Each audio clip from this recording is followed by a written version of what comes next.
Integrando Manejos, el podcast que viaja por toda la Argentina uniendo las voces de productores y especialistas en el manejo de plagas. Las preguntas que el productor quiere hacer respondidas por expertos. Nos acompañan Agrofina, Bayer, Corteva, FMC, Rizobacter, Sumitomo Chemical, Sumit Agro, Syngenta y UPL. Bienvenidos a un nuevo episodio de Integrando Manejos, el podcast de REM de Apresit.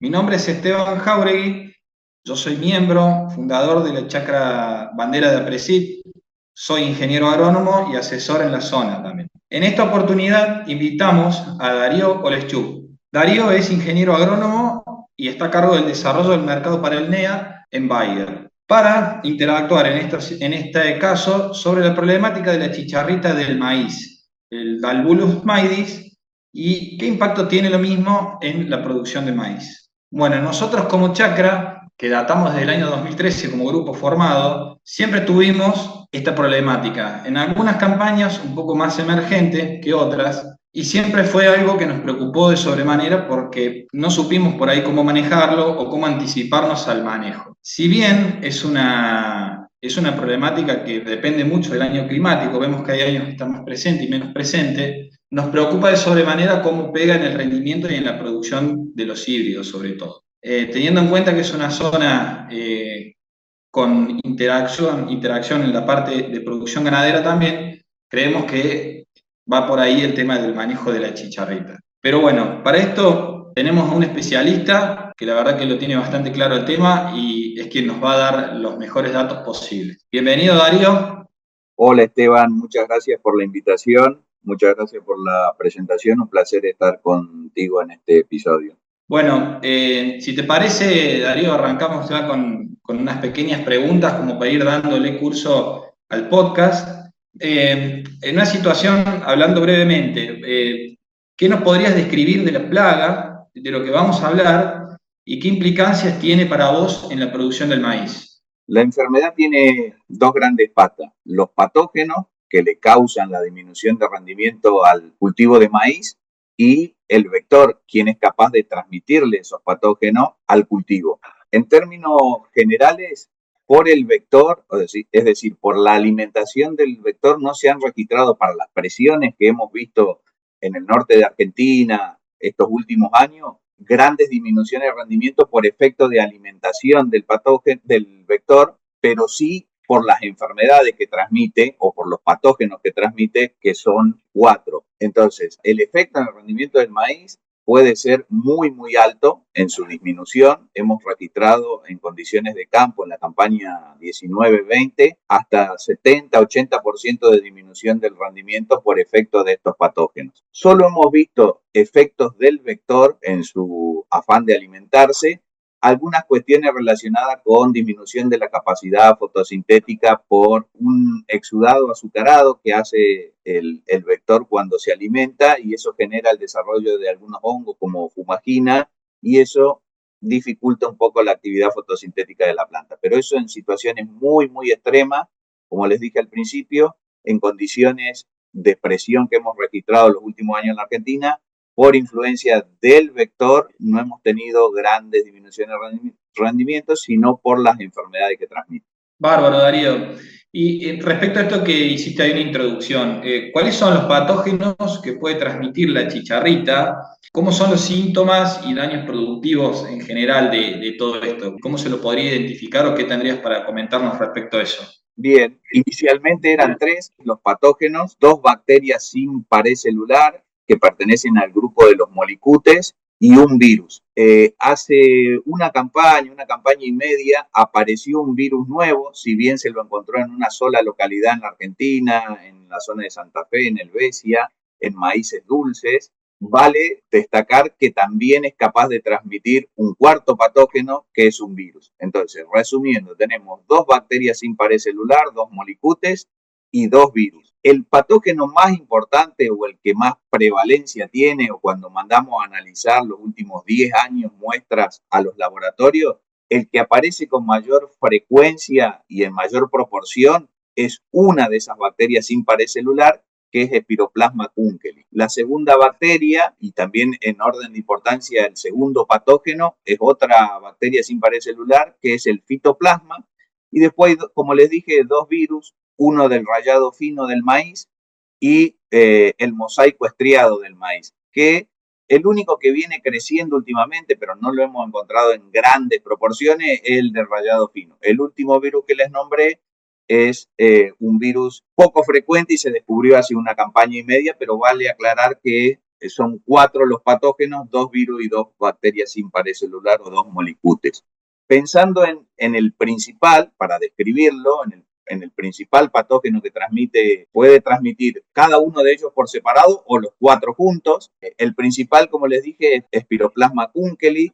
Este molicute fundamentalmente tiene su acción fitopatogénica o su acción sobre la planta en disminución del rendimiento, tapando los vasos del floema, es decir, aquellos vasos de conducción que llevan lo que la planta generó a llenar el grano. Entonces, esa bacteria se instala en esos vasos, se desarrolla, hace consumo de fotoasimilado, de lo que la planta genera, y a su vez hace un efecto físico de tapado de esos vasos y por lo tanto no deja migrar todo eso que la planta generó para llenar el grano, y normalmente se ve como un deterioro del llenado de grano, es un síntoma típico. En general, la planta, por ese efecto de tapado de los vasos, suele generar un cambio de coloración, es decir, dependiendo del híbrido y la temperatura, puede cambiar a rojo o amarillo o a combinaciones entre rojo y amarillo, es decir, el color verde normal de la planta empieza a tornarse rojo o amarillo. Siempre ese cambio de colores desde el ápice hacia la base, desde los bordes de las hojas hacia el centro, y como esos pigmentos rojo o amarillo no son capaces de generar fotosíntesis,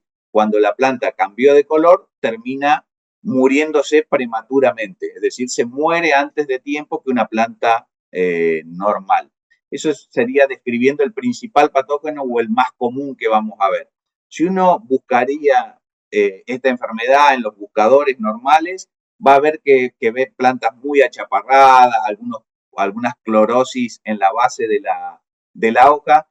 Eso no es tan común en el norte de Argentina. Lo más común es lo que les describí recién, una planta cuasi normal de altura, con cambios de coloración y con un deterioro en el llenado del grano. Puede haber algunos casos que está seguido de una proliferación de varias espigas en varios nudos, lo que conocemos como multiespiga. Eso también podemos verlo en ataques severos. Buenísimo, Darío, muy claro. Por otra parte, cuando nosotros vamos a un lote, empezamos a encontrar chicharritas, presencia de chicharrita en los lotes.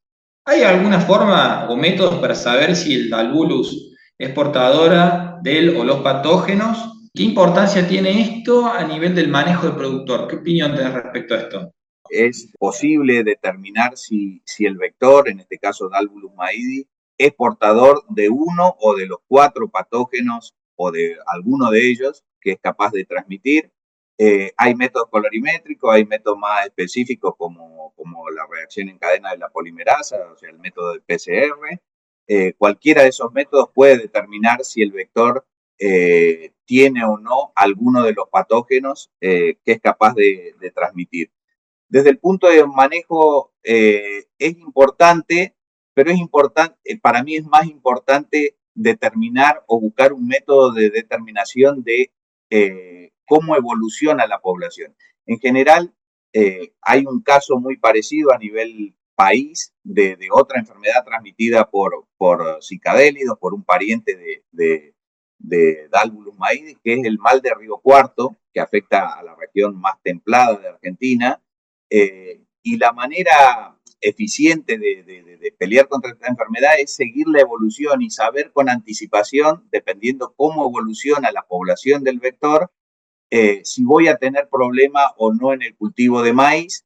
Ese para mí es el primer paso, tratar de alguna manera seguir la evolución de la población. Ya se están haciendo algunos trabajos regionales para Dalbulus en el norte para atender a esta problemática, y el segundo paso es decir, bueno, de esa población, ¿qué proporción? Está escrito en varios trabajos que hay gente que ya hizo esto. En el norte, en condiciones normales de presión, la población diapausante que pasa el invierno, que puede vivir 60, 70 días, los adultos en ese invierno, suelen tener las poblaciones diapausantes que salen del invierno y comienzan a buscar maíz para reproducirse, suelen tener alrededor de un 10% de la población con el patógeno en su interior capaz de transmitirle a esa primer planta de maíz que encuentra en la primavera. Buenísimo, Darío. O sea, sería de mucha utilidad entonces todo esto que comentabas de algunas instituciones que por ahí pueden llegar a dar estos datos como para uno al momento de la siembra estar anticipado frente a la problemática que pueda llegar a venir en la campaña siguiente. Y sobre todo seguir la evolución a través de los años. Si yo sé que en septiembre tengo una X población, uno asume, dependiendo del efecto año que vamos a tener climático, uno puede asumir que voy a tener o no problemas durante el periodo de máxima susceptibilidad del cultivo, que es en los primeros estadios vegetativos. Entonces, establecer un sistema de monitoreo de la población para mí es sumamente importante, y en segundo lugar, sí, determinar la proporción de insectos enfermos. Perfecto, Darío. Che, gran dato ese. Ya que venimos hablando, ¿no?, un poco del tema ya en sí de la chicharrita y de la plaga, ¿cómo lo vienen evaluando la prevalencia e incidencia de esta plaga y de los patógenos en las últimas campañas? ¿Y cómo afecta en la dinámica poblacional las cuestiones climáticas de las últimas campañas? Y esto obviamente correlacionándolo con las decisiones del productor. Un poco habías mencionado antes, pero yendo bien de lleno a ese tema, ¿qué opinás vos? El principal dato es que Spiroplasma kunkeli, sobre todo de los 4 patógenos, es endémico del norte de Argentina. ¿Qué significa eso? Que siempre está. Es decir, siempre hay Spiroplasma kunkeli, que es este Molicutes, de los 4 vectores, de los 4 patógenos que es capaz de transmitir Dálvulus. Spiroplasma kunkeli siempre está en el norte de Argentina. Podemos ver algún año en incidencias muy bajas, pero siempre está. Por lo tanto, desde ese punto de vista tenemos que saber que el vector y ese patógeno de los 4 que es capaz de transmitir, siempre está en el norte. ¿Cómo relevamos la incidencia? En general nosotros tenemos una red de ensayos donde están todos nuestros híbridos comerciales y precomerciales, junto con los principales competidores de esos híbridos comerciales, y lo que hacemos es tratar de ubicar una proporción de esos ensayos en la zona que reconocemos como de mayor presión de la enfermedad, y tratar de caracterizarlos, y esa red de ensayo a su vez nos dice, siempre en esa red de ensayo hay un híbrido disparador de la medición, un híbrido que se sabe de no muy buen comportamiento, y eso nos puede decir también regionalmente cómo está la incidencia, ¿no? Si ese híbrido tiene niveles altos ese año, las incidencias son altas, y de lo contrario, sí, las incidencias son más bajas. Respecto de tu pregunta del clima y de las decisiones del productor, cómo influyen, en general, este vector es muy dependiente de las temperaturas. No le gustan ni las muy bajas temperaturas ni las muy altas temperaturas, aunque parezca raro, porque estamos en el norte y siempre tenemos altas temperaturas. Ahora bien, hecha esa aclaración, no le gustan las altas ni las bajas temperaturas. Ahora, si tiene humedad, si hay buena humedad relativa y si hay buena humedad en la región, a nivel suelo, a nivel ambiente, es capaz de soportar mejor esas condiciones de alta y bajas temperaturas. Por eso la campaña 18-19, la 19-20, que fueron extremadamente húmedas, muy llovedoras, con regímenes pluviométricos mucho más elevados de lo normal, concentrado en la primavera y en el verano, hicieron que esta que este vector explote y por ende también la enfermedad, podemos asumir que está pasando algo parecido a esta campaña, sobre todo hacia final de la primavera e inicio del verano. Respecto de las decisiones del productor, hay cosas que el productor puede manejar desde el mismo barbecho hasta la hora de tomar la decisión de sembrar el cultivo de maíz. Cuando hablamos del barbecho, fundamental el control de maíces voluntarios o guachos. Es ahí donde normalmente se concentra o empieza a multiplicarse. Sepamos que este vector Dalbulus maidi es específico del cultivo de maíz y solo deja descendencia fértil o se reproduce en el cultivo de maíz. Puede alimentarse de otros vegetales, pero solo deja descendencia fértil o pone huevos por debajo de la epidermis del cultivo de maíz. Por lo tanto, controlar los maíces voluntarios o guachos es fundamental en la estrategia. Y la segunda estrategia que tiene gran influencia el productor es en elegir el híbrido que va a sembrar, porque la tolerancia genética es fundamental para luchar contra esta enfermedad.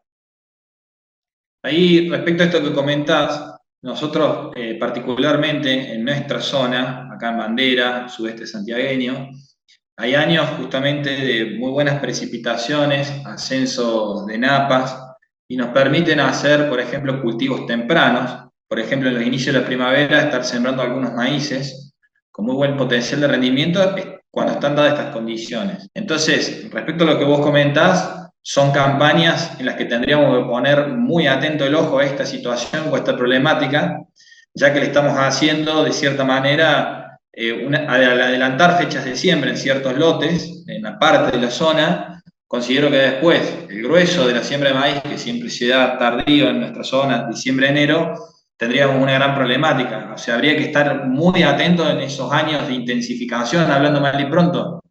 Sabemos la importancia del cultivo de maíz en los sistemas productivos en la Argentina y en especial en el norte.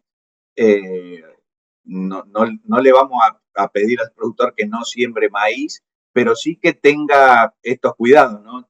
Estoy poniendo maíz desde el mes de agosto, como puede ser un ejemplo en un fin de invierno muy húmedo, desde fines de agosto hasta diciembre, enero, o sea, va a haber maíz todo ese periodo o va a haber posibilidades de siembra, como está pasando esta campaña, sobre todo un poco más al sur o al centro de Argentina. Entonces, poner especial cuidado. Otra práctica que también puede hacer el productor, es más difícil, pero que en algunos países se practica, que tienen alta presión, es concentrar la siembra. Es decir, sí, voy a hacer temprano, pero voy a tratar de hacer el temprano dentro de un mes, no durante 4 meses como pudo haber estado pasando desde septiembre a noviembre y después ya se escalonó con el maíz tardío. Entonces tenés maíz naciendo escalonado durante 4 o 5 meses. Recordemos que el periodo más crítico para el maíz a la entrada y a la multiplicación de este patógeno es las primeras 6/8 hojas. Entonces, y él prefiere alimentarse de esos maíces más pequeños y dejar descendencia en esos maíces más pequeños, si uno le escalona y tiene ese periodo de máxima susceptibilidad mucho más distribuido en el tiempo, asume mayor problemática. Entonces, lo mismo considerarlo para las siembras tardías, ¿no? Tratar de concentrar en el menor tiempo posible la siembra. Sé que es difícil, sé que depende de las condiciones, hacemos el 99% de la agricultura en secano, pero bueno, son tips que tenemos que tener en cuenta para encarar y que de alguna manera tenemos la posibilidad de manejar.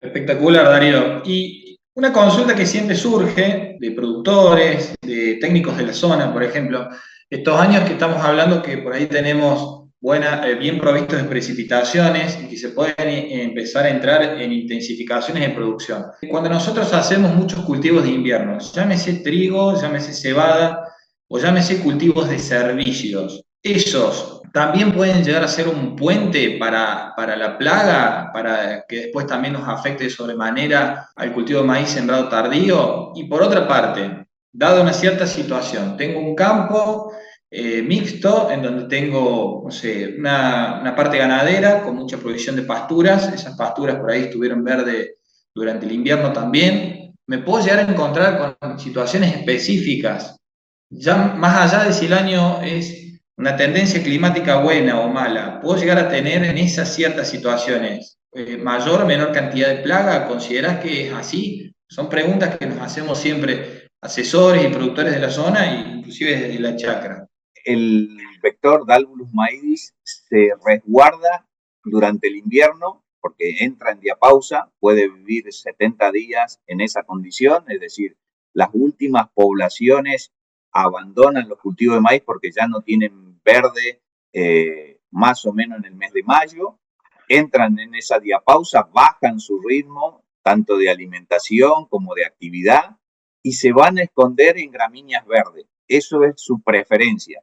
Si encuentra maíz, que es raro ver maíz en junio, julio, ahora, si encuentra trigo, si encuentra centeno, si encuentra gatumpani en una cortina, si encuentra cualquier gramínea verde, él es capaz de resguardarse en las brácteas, en las axilas, en donde pueda esconderse de las condiciones climáticas que le suelen ser desfavorables, en ese caso bajas temperaturas y bajas humedades relativas o de ambiente en el norte, sobre todo de Argentina, él va a ir a resguardarse. Cuando más gramíneas verdes encuentre, mayor es la probabilidad de sobrevivencia de esos insectos que dejaron el cultivo de maíz en el mes de mayo y que quieren pasar el invierno escondidos con una muy baja, no se va a reproducir, no se reproduce, pero sí con una muy baja actividad metabólica y prácticamente solo tomando agua, pero necesita esconderse en algún lugar o resguardarse y son las gramíneas. Y a tu pregunta en ese caso,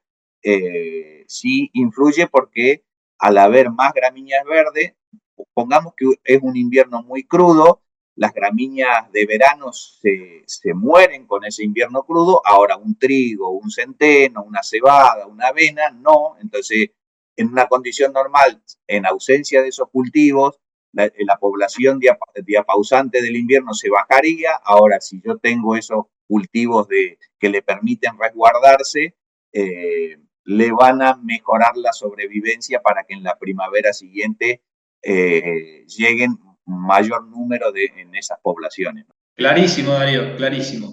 Bueno, ahora vamos, esto estuvimos hablando de qué podríamos hacer antes, cómo podríamos prevenir, etcétera. Pero vamos a un lote en donde yo ya tengo implantado el cultivo de maíz y como asesor, ¿qué debería monitorear en el cultivo? ¿En qué estadio le tendría que estar prestando atención? ¿Y por dónde revisarlo? O sea, ¿por dónde iría la cuestión?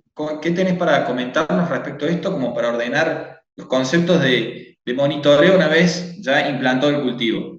El vector tiene una altísima tasa de natalidad, una hembra es capaz de poner hasta 600 huevos y créanme que lo hemos contado bajo lupa, o sea, estamos seguros de eso y la bibliografía dice exactamente lo mismo, o sea, tiene una alta capacidad de multiplicación, ese es el primer punto para entender un poco la dinámica, tiene una gran capacidad de movilidad, es capaz de moverse sin posarse en otra planta por 2 kilómetros, es decir, en un solo tirón puede moverse. Ahora, una población puede moverse hasta 20 kilómetros diarios, entonces, en ese contexto, cuando hay altos niveles de incidencia, vemos una gran cantidad, como está pasando este año, sobre todo en algunas regiones donde hubo un maíz escalonado en siembra, algún norte de Santa Fe, centro de Santa Fe, Entre Ríos, donde hubo un gran escalonamiento del cultivo de maíz durante la primavera, vemos altísimas poblaciones.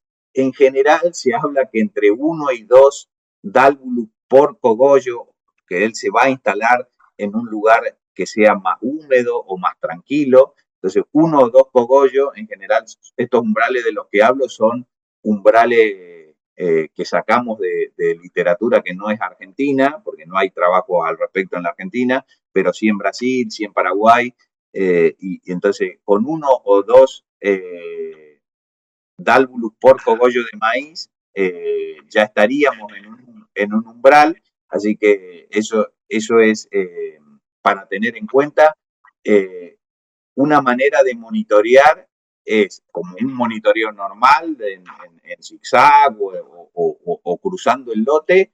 Ahora, hay que llegarle a la planta sin tratar de hacerle sombras, ¿entiende? De ponerse, de ubicarse para llegar a la planta que quiero obtener, si tiene o no dálvulus en el cogollo, tratar de no hacerle sombra a ese cogollo, tratar de llegar a la planta de manera de no hacerle sombra, porque es muy sensible a ese sombreo o a ese cambio de luminosidad y se vuela, ¿no? Es muy activo, sobre todo en el verano. Entonces, es una manera de monitorear. Los umbrales que no son locales hablan de 1 a 2 dálvulus por planta, pero es fundamental tener en el radar que qué pasó con los maíces anteriores, ¿no? Que dieron origen a ese dálvulus, si estamos viendo en esos maíces más tempranos plantas con síntomas, porque que esté el vector no quiere decir que esté la enfermedad, y ahí volvemos a una pregunta que habías hecho anteriormente.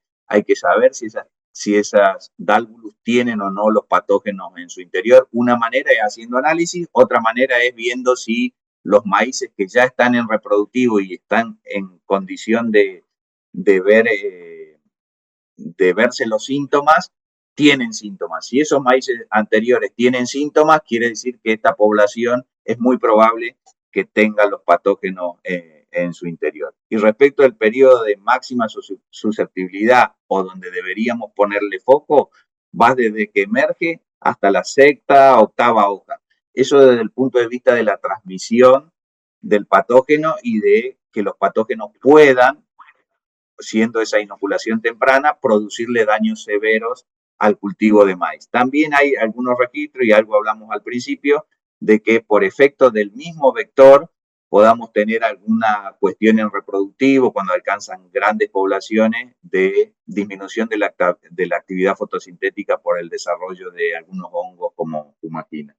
Clarísimo, Darío. Muy buenos los tips a tener en cuenta para observar, monitorear y poder llevar una toma de decisiones. Medio como en forma resumida, si tuvieras que hacer un ABC en cuanto al manejo, digamos, por dónde tendría que ir la toma de decisiones previo a la campaña de maíz, digo, bueno, tengo mi planificación, estas hectáreas van a ir al maíz, ¿qué ABC tendría que hacer en cuanto al manejo? Y acá la pregunta es también importante y de peso, si existen diferencias sanitarias entre los distintos híbridos, o sea, en la genética, ya sea para la chicharrita como para los patógenos. Bien, Esteban, algunas cosas ahí fuimos hablando en el transcurso de este espacio. El productor puede tomar decisiones desde inclusive el fin del cultivo anterior, ¿no? Es decir, en el mismo lote, en el mismo campo, perdón, voy a tener rastrojos de maíz y otros rastrojos que van a ser sembrados por maíz en la campaña siguiente. No es tan común sembrar maíz sobre maíz, pero en el mismo campo y pensando en la gran movilidad del vector, podemos tener rastrojo de maíz y rastrojo de otros cultivos que podrían ser sembrados por maíz. Controlar, fundamental, controlar los maíces voluntarios o guachos, tratar de tener a raya esa condición, ayuda un montón. Esa como primer medida y en orden cronológico sería ideal el control de guacho. Tratar, lo que hablamos hoy, de concentrar esas siembras tempranas lo máximo posible, de manera de no generar un escalonamiento y una posibilidad de multiplicación adicional a este vector. Es un punto muy importante. El productor cada vez toma decisiones más temprano de qué híbrido va a sembrar, y ahí está para mí la principal decisión del productor. Existen grandes diferencias entre materiales en su comportamiento, tanto al vector como a la enfermedad. En general van asociados, pero una cosa es la tolerancia al vector o que no sea preferido, y otra cosa es la tolerancia al patógeno una vez que está en su interior, pero integrando estas dos cuestiones de tolerancia, hay mucha diferencia entre materiales y el productor tiene que pedirle al proveedor de esos materiales cuál es el comportamiento y tener bien claro que puede haber grandes diferencias en los resultados por una mala elección del híbrido. Y no menor, que también se está usando, la práctica agronómica del control del vector una vez con el cultivo implantado y pensando en ese periodo de máxima susceptibilidad de las primeras 6/8 hojas. Ahora, el orden de toma de decisiones, primero elegí el híbrido de mejor comportamiento y después, en función de la evolución del vector, tomar medidas de control del vector, haciendo la salvedad que en la Argentina no hay productos registrados, que copiamos mucho lo que hacen los países limítrofes con Argentina y que tienen grandes problemas con este vector y con las enfermedades que transmite, pero para mí ese sería el orden de toma de decisiones y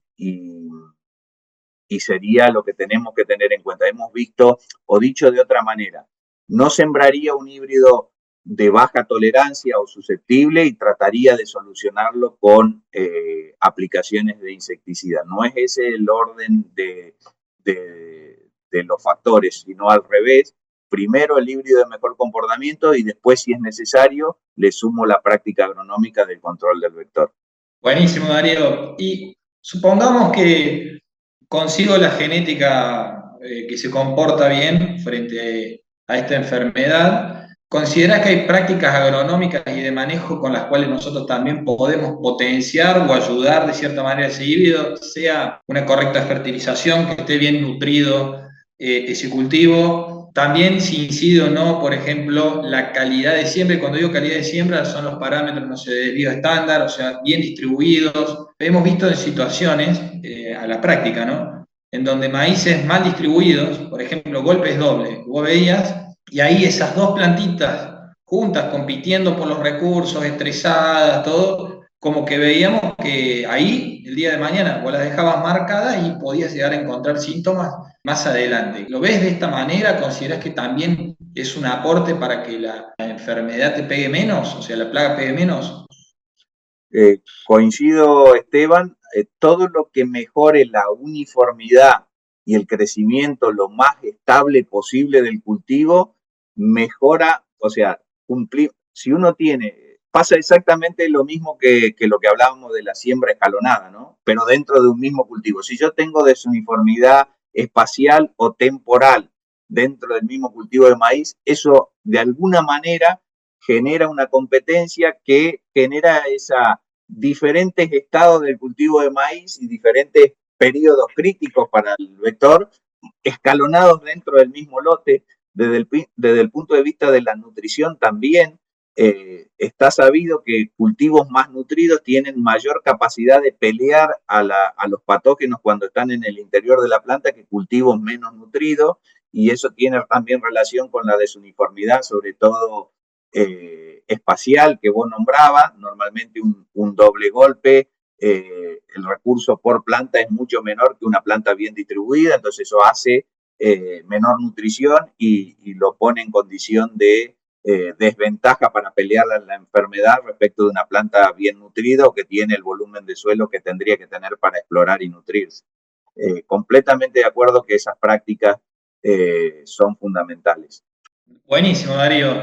Sí, y bueno, a ver, teniendo en cuenta que todo esto mencionado son todas las cosas que uno puede hacer, que son muchas, y está buenísimo tu aporte respecto a esto, como para ordenar los manejos, los conceptos, la toma de decisiones, como para apalear lo que más se pueda a la plaga. Pero supongamos que, bueno, ya está, la problemática la tengo, está presente, tengo un híbrido que sé que es susceptible. Bueno, supongamos que no tuve opción, no tuve escapatoria y estoy en un lote presente en donde tengo ya chicharrita, digamos, presente, después del monitoreo. ¿Qué maniobras se pueden implementar respecto a esto en cuanto a la utilización de insecticidas?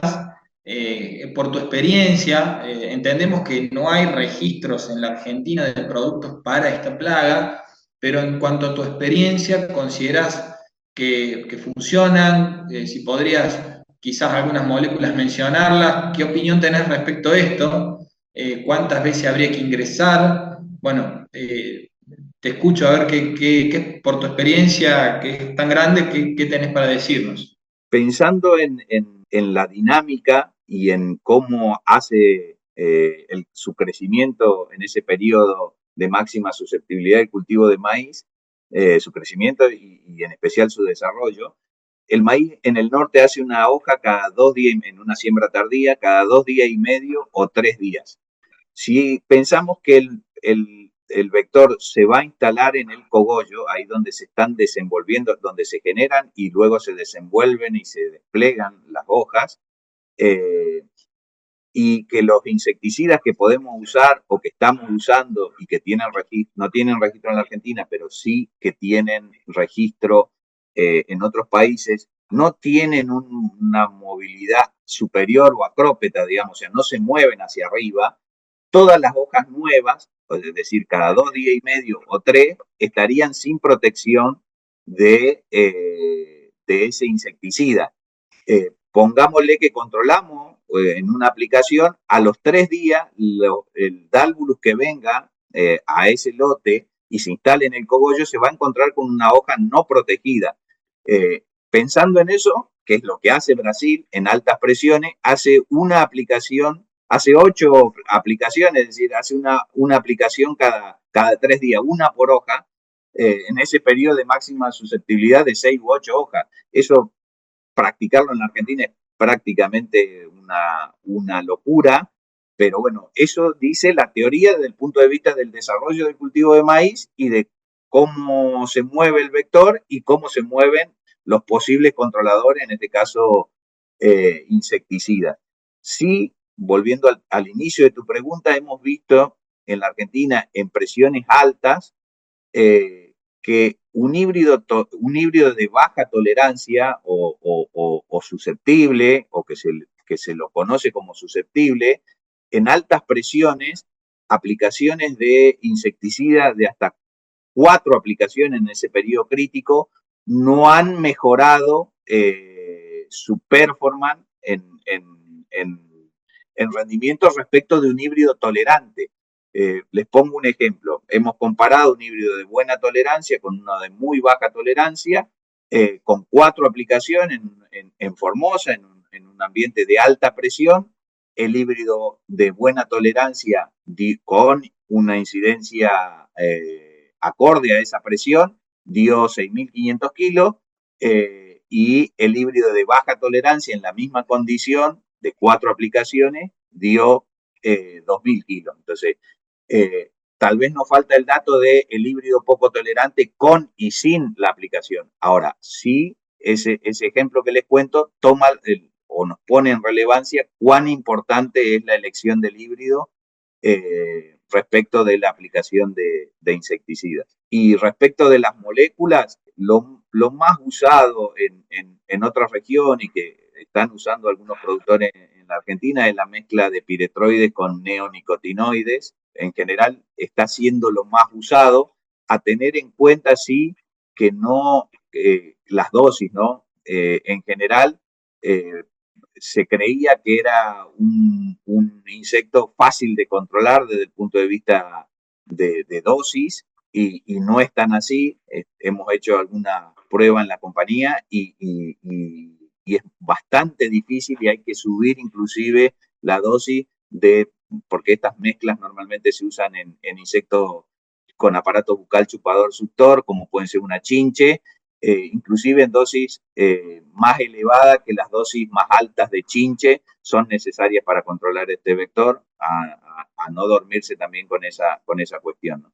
Darío, la verdad que buenísimo todo tu aporte, muy lindo este intercambio, muy provechoso. Desde ya, bueno, te agradecemos por haber participado, por habernos dado todos tus tips, compartir tus experiencias, tu conocimiento y Y nuevamente, nada más que agradecerte por todo este intercambio, que le sea útil a quien le llegue, todos los productores, asesores de la zona, para que nos ayude siempre a producir un poco mejor y un poco más en los ambientes del norte. Para lo que necesiten. Gracias, Darío. Nos acompañan Agrofina, Bayer, Corteva, FMC, Rizobacter, Sumitomo Chemical, Sumit Agro, Syngenta y UPL. Para ver más contenido de la REM, podés entrar a la web de APRESID o suscribirte a nuestro canal de YouTube.